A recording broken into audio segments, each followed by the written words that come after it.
As a senior writer for Vice, our next reporter is known for asking tough questions about guns, racism, and violence against women. She's led the curve in telling the happy story of cannabis legalization, and has also been on the front line of covering the darkness that is the opioid crisis. Please welcome Manisha Krishnan, and joining her former colleague at Vice, who is now a federal politics reporter from Global News, Rachel Browne.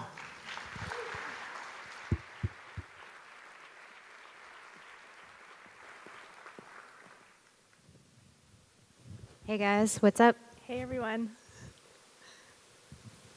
So, Manisha, what would you say is one of the most important functions of a drug reporter? So before I answer that question, I'm going to read aloud a couple of statements. Cannabis is as deadly as fentanyl. Weed edibles can kill children. Stoned driving is just as dangerous as drunk driving. So the thing that those three statements have in common is that they were said by either politicians or government officials or doctors, and they were all perpetuated in the mainstream media. And they're all wrong. They're all varying degrees of misleading.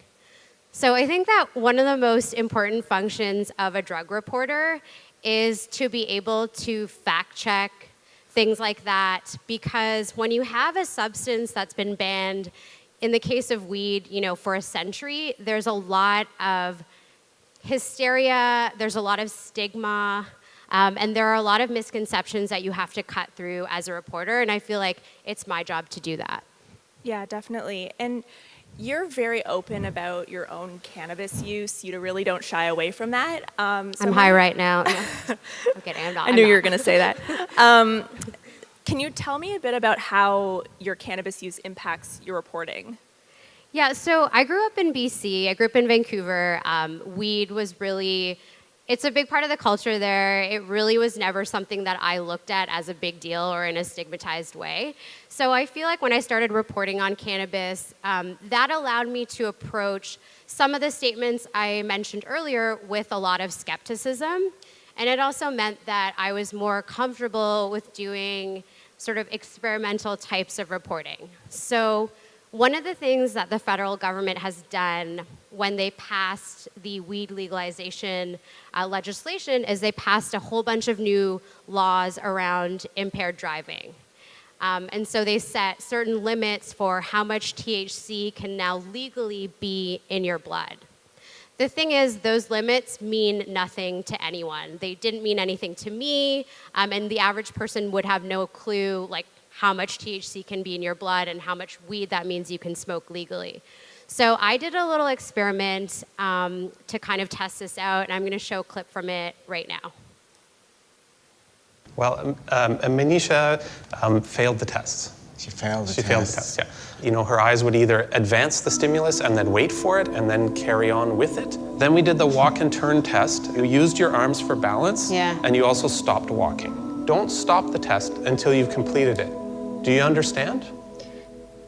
Then the last test that we did is the one leg stand test. So in this one, we had put your foot down. So based on me failing this test, what would happen next? There are two options here.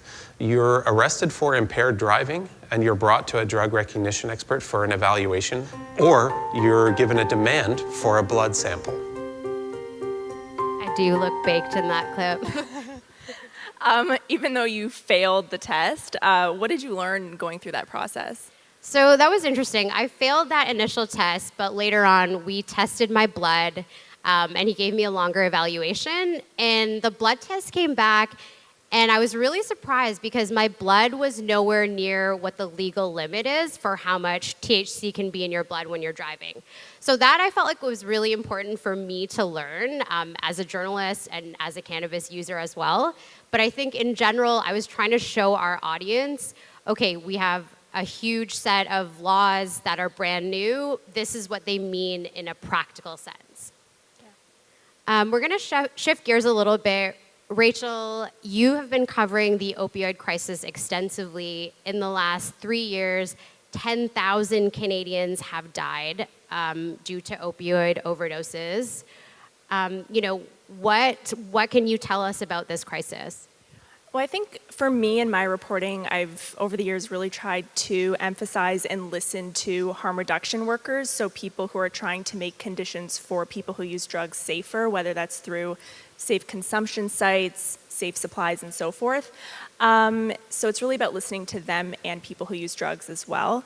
And in 2017, we hosted a town hall with Justin Trudeau on cannabis legalization. And we also, even though it was about cannabis, wanted to ask him about opioids and the opioid crisis. And so we brought in Zoe Dodd, one of the most well-known harm reduction workers in Canada, to confront him about this issue at that time. And we're going to play a clip where she gives a really impassioned plea to the Prime Minister. We don't have the resources to actually do the overdose prevention we need to do.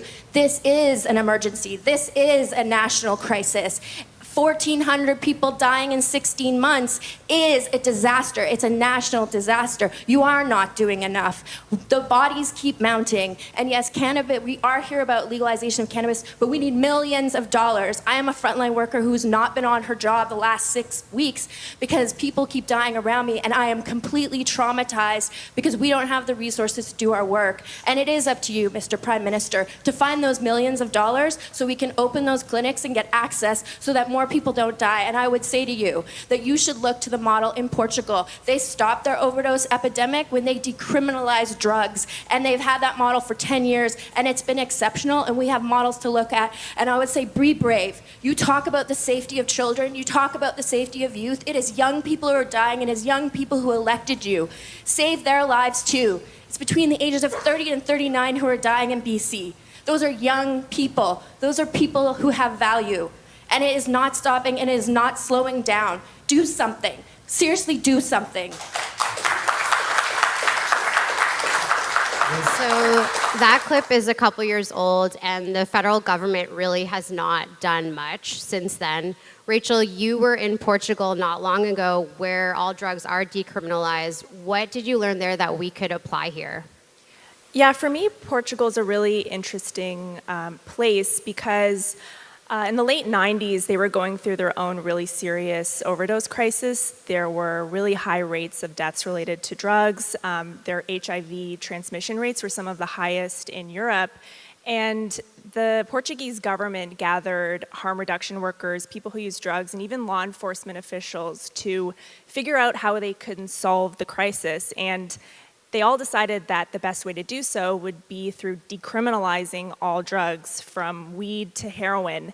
And it was a pretty bold step. No country had ever done this before, and so it was, a pretty radical thing. And decriminalizing is different from legalizing in that if you're caught in Portugal with a small amount of drugs, you'll be treated, it'll be treated like a traffic ticket. You won't be put through the criminal justice system. So it was really interesting for me to see that it's possible to treat drug users in a humane way, and that solving the overdose crisis, if you really want to do it, it comes down to stigma. And I think in Canada, addressing stigma requires us to really think about things like decriminalization. So now that we've legalized weed, a lot of harm reduction advocates are calling for us to decriminalize other drugs and maybe even legalize them and regulate them. And it'll be interesting to see how this plays out in the next couple of years. Yeah, definitely. Thanks, Manisha. That's all. Thanks, guys.